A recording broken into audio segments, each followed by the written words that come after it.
오늘 설교의 성경 본문 말씀 제가 봉독하겠습니다. 신약 성경 누가복음 15장 8절부터 10절입니다. 거룩하신 하나님의 말씀입니다. 어떤 여자가 10 드라크마가 있는데 하나를 잃으면 등불을 켜고 집을 쓸며 찾아내기까지 부지런히 찾지 아니하겠느냐. 또 찾아낸즉 벗과 이웃을 불러 모으고 말하되 나와 함께 즐기자. 잃은 드라크마를 찾아내었노라 하리라. 내가 너희에게 이르노니 이와 같이 죄인 한 사람이 회개하면 하나님의 사자들 앞에 기쁨이 되느니라. 아멘.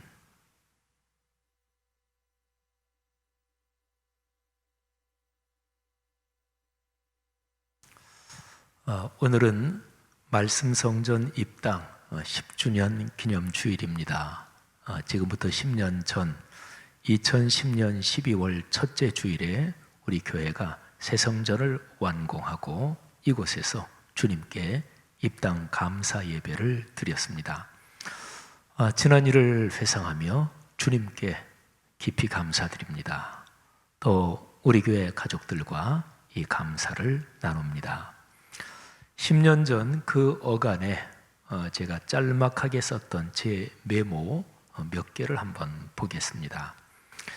2010년 11월 28일, 그러니까 10년 전에 11월 마지막 주일입니다. 오늘 셋집 예배당에서 마지막 예배 드리다. 새 성전으로 짐 일부 옮겼다. 다음 주일부터 새 성전에서 예배 드린다. 아니지, 내일 새벽 기도회부터다. 감사하다. 감사할 것밖에 없다. 새 성전 시대 온 세계 선교의 땅으로 건너간다. 그 다음 날 메모입니다. 11월 29일 월요일입니다. 새 성전에서 첫 예배 드리다. 2010년 11월 29일 오래도록 기억될 터. 그리고서 이제 그 주간 주일이 돼서 2010년 12월 5일 주일의 메모입니다. 오늘 새 성전 입당 예배 드렸다. 영상, 음향, 조명, 예배 준비와 진행, 카페테리아와 카페 베아투스 모든 일이 큰 어려움 없이 순조로웠다. 하나님께 크게 감사하고 성도님들 모두에게 감사하다. 공사한 업체들에게 감사하다. 성도 여러분, 교회 건물은, 이 건물은 정확하게 말하면 집 당자를 붙여서 교회 당입니다. 교회라는 신약 성경의 단어 에클레시아의 본디 뜻은 성도들의 모임을 말합니다. 건물 자체는 도구요, 목적이 아닙니다. 그러나 하나님의 교회가 거룩한 사역을 진행하는 데 쓰이는 건물이기 때문에 교회 건물은 소중하고 또 그런 의미에서 거룩하다고도 말할 수 있습니다. 우리는 이 교회 건물을 지난 10년 동안 잘 관리하며 선용했습니다. 연건평 1만 평의 이 건물이 그동안 우리 가족들에게, 우리 교회 식구들에게 신앙의 터전이었고 하나님께 쓰임받는 도구였습니다. 감사합니다. 교회가 어디 있나요? 말씀이 있는 곳에 교회가 있습니다. 종교개혁자들의 가르침을 따르면 설교가 성경적으로 선포되며 성례전 집례가 올바르게 이루어지는 곳에 교회가 있습니다. 이 두 가지, 설교, 성례전, 이 둘은 말씀이라는 공통 분모를 갖습니다. 설교는 들리는 말씀이고 귀의 말이죠. 그리고 성례전, 그 세례와 성찬은 보이는 말씀입니다. 그래서 말씀이 살아 움직이는 곳, 거기에 교회가 있습니다. 우리 교회 건물의 이름이 말씀 성전입니다. 말씀 사문동, 곧 하나님의 거룩한 말씀이 삶에서 힘차게 작동되는 일이 이 말씀 성전의 사역을 중심으로 맑은 시내처럼 흐르고 큰 강물처럼 이어질 것입니다. 예수 그리스도의 몸인 교회, 또 하나님께서 당신의 피로 값주고 사신 교회 공동체를 사랑하며 헌신하는 성도들의 가정 가문마다 하나님께서 주시는 복이 영육간에 넘치기를 주님의 이름으로 축복합니다. 오늘 제 설교는 누가복음 15장을 본문으로 하는 설교 세 번째입니다. 자, 잃은 드라크마를 찾은 여인의 비유입니다. 이 비유는 15장 바로 앞에 나오는 비유, 잃은 양을 찾은 목자의 비유, 이거하고 짝을 이룹니다. 그 앞에 비유에서 등장인물은 어떤 남자입니다. 근데 오늘 비유의 등장인물은 어떤 여자입니다. 헬라어 본문을 보면 어떤 남자, 어떤 여자, 이 표현이 아주 명백하게 대조되어 있습니다. 예수님은 남자만이 아니라 여자를 등장시키시면서 여인들에 대한 배려를 보여주시는 것이죠. 누가복음 15장에는 세 개가 비유가 있어요. 모두 다 잃어버린 하나를 찾는 비유인데, 세 번째 이야기, 곧 잃은 아들을 찾은 아버지의 비유, 저 유명한 탕자의 비유, 요거는 문맥이 조금 달라요. 네, 첫 번째, 두 번째 비유는 어떤 남자, 두 번째는 어떤 여자, 그래서 한 쌍, 한 짝을 이룹니다. 어떤 남자와 어떤 여자라는 표현은 특정한 사람을 가리키지 않습니다. 어떤이라는 표현이 그렇잖아요. 그러나 바로 그런 이유로 누구나 이 등장인물이 될 수 있습니다. 누구라도 이 이야기의 주인공이 될 수 있고, 그래서 바로 내 이야기일 수 있습니다. 자, 일어난 일을 보세요. 양 한 마리를 잃어버린 것, 동전 하나를 잃어버린 것, 그것은 그 당시의 생활상에서 언제라도 또 누구에게라도 일어나는 평범한 일입니다. 예수님의 가르침에서 중요한 특징이 이것입니다. 예수님은 삶의 한가운, 그 일상 한가운데서 살아가는 이야기를 하십니다. 예수님은 추상적으로 이야기하지 않으십니다. 사랑을 가지고 삶을 살림하라고 가르치십니다. 일상의 아픔과 기쁨, 갈등과 용서, 또는 먹는 것과 돈 문제를 말씀하십니다. 그것이 좋은 것이든 나쁜 것이든, 또는 고통스러운 것이든 즐거운 것이든, 예수님은 삶의 한가운데서 일어나는 모든 일에 관심을 가지십니다. 그리고 거기에서 영원한 생명의 가치를 깨우쳐 주시고, 그러면서 살아갈 용기를 북돋우시는 거지요. 자, 잃은 한 드라크마를 찾은 이야기, 말씀드린 대로 여인이 주인공입니다. 그런데 이 비유는 마태, 마가, 누가, 요한 사복음서에서 누가복음에만 나옵니다. 이 사복음서에는 우리 성경을 꾸준하게 읽는 분들 다 아시지만 공통되는 이야기가 많아요. 공통되는 내용이 많습니다. 그리고 특별히 마태, 마가, 누가, 이 세 개를 공관복음서라 그러는데 여기는 굉장히 많은 부분이 겹쳐요. 근데 이 잃은 드라크마를 찾은 이 여인 이야기는 누가복음에만 나와요. 누가복음에는 특별히 여인이 많이 등장합니다. 그래서 여인들의 복음서, 이런 별명이 붙기도 했습니다. 여러분, 이 비유를 얘기할 때 예수님은 어떤 여인을 생각하셨을까요? 혹시 예수님 자신의 어릴 적 기억에서 꺼낸 얘기는 아닐까요? 예수님의 어머니 마리아가 드라크마 하나를 잃어버리고 집안을 쓸면서 찾은 일이 어릴 적 기억에 깊이 새겨져 있었던 것은 아닐까요? 한 드라크마는 당시 평범한 노동자의 하루 품삯이었습니다.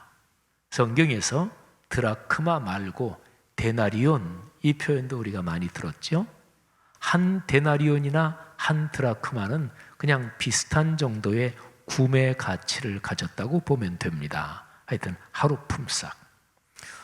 어느 여인이라고 표현된 이 여인의 집은 아주 평범한 서민 가정을 생각하게 합니다. 자, 어느 여인이 어떤 일에 쓰려고 마음 먹고 10드라크마를 모았습니다. 많은 금액은 아니지만 매일 벌어서 먹고 사는 가난한 서민 가정을 생각하면 여인은 10드라크마를 모으기까지 꽤 오랫동안 저축을 했을 것입니다. 한번 상상력을 동원해 볼까요? 이 여인은 뭘 하려고 돈을 모았을까요? 꼭 필요한 어떤 살림살이를 사려는 것이었을까요?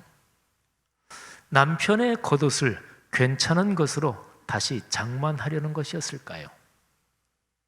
아니면 목표가 10드라크마가 아니라 20이나 30드라크마 정도 됐을까요? 자녀를 결혼시키려고 돈을 모으는 중이었을지도 모르겠어요. 아무튼 10드라크마 중에서 하나가 없어졌습니다. 당시 유대인 서민의 집은요, 집안의 공간이 하나였습니다. 출입문만 있고 그리고 창문은 없었습니다. 바닥은 진흙을 잘 다진 이제 그런 방식이었습니다. 동전 하나를 잃어버려서 집안에서 그 동전 하나를 찾으려 한다면 예수님께서 말씀하신 대로 낮이라도 등불을 켜고 집을 쓸며 찾아야 했습니다. 여인은 이 본문을 보면 적잖이 당황하고 또 적잖이 절박한 심정으로 잃은 드라크마를 찾습니다. 찾아내기까지 부지런히 찾는다, 이 표현을 보면 여인이 적잖이 절박했구나 하는 것을 알 수 있고, 또 동전 하나를 찾은 뒤에 벗과 이웃들을 불러놓고 함께 기뻐했다, 이 기뻐한 모습을 보면 여인이 얼마나 좀 당황해서 동전을 찾았는가 하는 것을 알 수 있죠. 여러분, 이 얘기를 가만히 찬찬히 묵상하면서 감동을 받는 것이 있습니다. 우리 주님 예수 그리스도께서 그 당시 사람들의 일상을 얼마나 깊이 이해하고 계셨던 것일까, 여기에 감동을 받습니다. 평범한 서민들, 가난하고 어려운 사람들, 가족의 생계를 위해 애쓰며 고민하는 사람들을 우리 주님께서는 얼마나 깊이 사랑하셨는지 모릅니다. 누가복음을 기록한 의사 직업을 가졌던 누가는 예수님을 직접 대면한 사람이 아닙니다. 그러면 어떻게 누가가 예수님의 생애라는 누가복음서를 기록할 수 있었을까요? 그 당시에 예수님이 말씀하신 것을 기록해 놓은 어록 자료들이 있었고요. 그리고 누가복음보다 조금 먼저 기록된 마가복음이 이미 있었어요. 누가는 그런 자료들을 사용했을 거예요. 그리고 누가는 초대교회 공동체 안에서 사도들에게 또는 예수님의 육신에 묻힌 마리아나 예수님의 형제들에게 아마 예수님의 삶과 사역에 대해서 들었을 것입니다. 누가는 그런 얘기를 들으면서 예수님께서 어렵고 힘든 사람들, 소외되고 뒤처진 사람들, 그리고 여인들과 가난한 사람들에 관하여 얼마나 관심과 사랑이 깊으셨는지 여기에 깊이 감동을 받았던 거예요. 그래서 사복음서 중에서 누가복음에는 여인들 얘기가 많이 나오고, 그리고 가난한 사람들에 대한 배려하는 얘기가 많이 나오고, 참 따뜻한 복음서가 누가복음이 된 거죠. 이런 드라크마를 찾은 여인의 이야기에는 예수님께서 사람과 삶에 대해 얼마나 깊고 따뜻한 감수성을 가지셨는지가 그냥 얘기에서 뚝뚝 묻어납니다. 자, 예수님이 가지신 그 감수성의 중심은 두 가지입니다. 자, 먼저 한 사람에 대한 관심입니다. 잘 생각해 보십시오. 한 사람을 소중히 여기는 사람은 마음이 따뜻한 사람이고 인품이 훌륭한 사람입니다. 참으로 사랑한다면 하나에서 우주를 봅니다. 조그만 어린아이가 자기가 가지고 있는 인형 하나, 그 아이에게는 그 인형의 세계 전체가 다 들어있잖아요. 깊이 사랑에 빠지면 한 사람이 세계 전부요, 그리고 우주입니다. 그러니까 하나는요, 모든 것의 시작이다. 천리길도 한 걸음부터, 그런 속담처럼 하나는 모든 것의 시작이기도 하지만 그런데 그 하나에는 모든 것이 다 담겨 있는 완성이기도 합니다. 시인 김현승은 이런 감성이 무엇인지 깊이 알고 있었습니다. 김현승의 시 가을의 기도를 한번 생각해 보십시오. 우리가 다 아는 유명한 시잖아요. 시인은 가을의 아름다움 세 가지를 묵상합니다. 첫 번째가 기도, 두 번째가 사랑, 그리고 마지막 세 번째가 고독입니다. 자, 그 중에 사랑을 노래한 두 번째 연, 거기에 하나에 대한 깊은 관심이 표현되어 있습니다. 가을에는 사랑하게 하소서, 오직 한 사람을 택하게 하소서, 가장 아름다운 열매를 위하여 이 비옥한 시간을 가꾸게 하소서. 그렇죠. 하나에 대한 관심. 사람과 삶에 대한 예수님의 감수성에서 중심에 있는 또 다른 하나는 어려운 이들에 대한 관심입니다. 사랑하는 여러분, 어떤 형태로 어렵든지 이유가 어떻든지 사회적 약자, 이 사람들을 도우라는 것은 구약과 신약에 일관되게 흐르는 하나님의 명령입니다. 아유, 그 사람 어렵게 사는 게 자기가 노력 안 해서 그렇지 뭐. 아이고, 자기가 잘못해서 그런 어려움을 당하는 거지. 그런 것까지 포함해서. 어쨌든 사회적인 약자 또는 소외되고 가난하고 어렵고 고통당하는 사람들을 돕는 것은 하나님의 뜻입니다. 물론 도울 때 지혜롭게 도와야 된다. 그거는 당연한 거겠지요. 교회 사역이 무엇입니까? 전통적인 표현으로 말하면 딱 두 가지예요. 전도, 구제. 이 구제가 사회적 약자를 돕는 거지요. 복음을 전하는 것과 사회의 공공선을 위해 봉사하는 것, 이 두 가지가 교회의 과제입니다. 사회봉사에서 가장 중요한 것, 바로 뒤처진 사람들, 가난한 사람들, 소외된 사람들을 도와서 일으켜 세우는 것입니다. 참으로 맑고 고운 영혼을 갖고 있던 시인 윤동주는 이 점과 연관해서 예수님을 참 깊이 닮은 분이에요. 윤동주의 서시를 보십시오. 이 시의 후반부에서 시인은 뭐든 죽어가는 것을 사랑해야지 하고 고백하고 있습니다. 뭐든 죽어가는 것. 제 오늘 설교의 표현으로 말하면 사회적 약자예요. 가난하고 힘들고 어렵고 고통당하는 힘겨운 사람들, 바로 그런 표현이 있지요. 서시가 길지 않습니다. 시 전체를 제가 낭송하겠습니다. 죽는 날까지 하늘을 우러러 한 점 부끄러움이 없기를. 잎새에 이는 바람에도 나는 괴로워했다. 별을 노래하는 마음으로 모든 죽어가는 것을 사랑해야지. 그리고 나한테 주어진 길을 걸어가야겠다. 오늘 밤에도 별이 바람에 스치운다.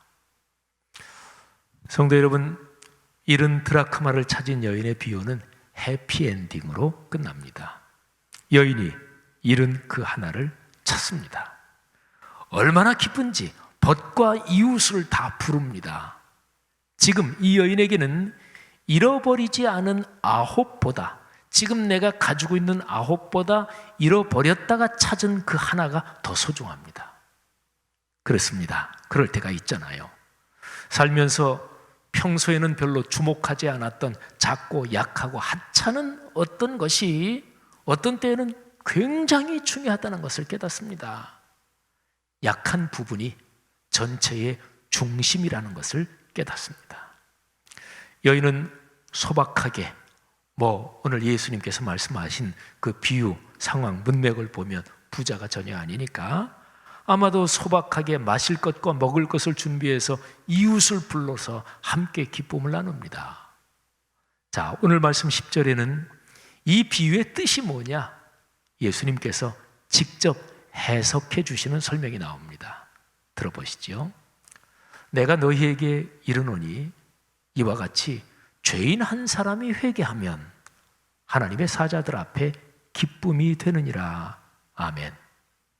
여러분이 해석은요, 15장에 처음 나온 비유, 잃은 양을 찾은 어떤 남자의 비유, 그거를 해석해 주시는 그 해석하고 똑같아요.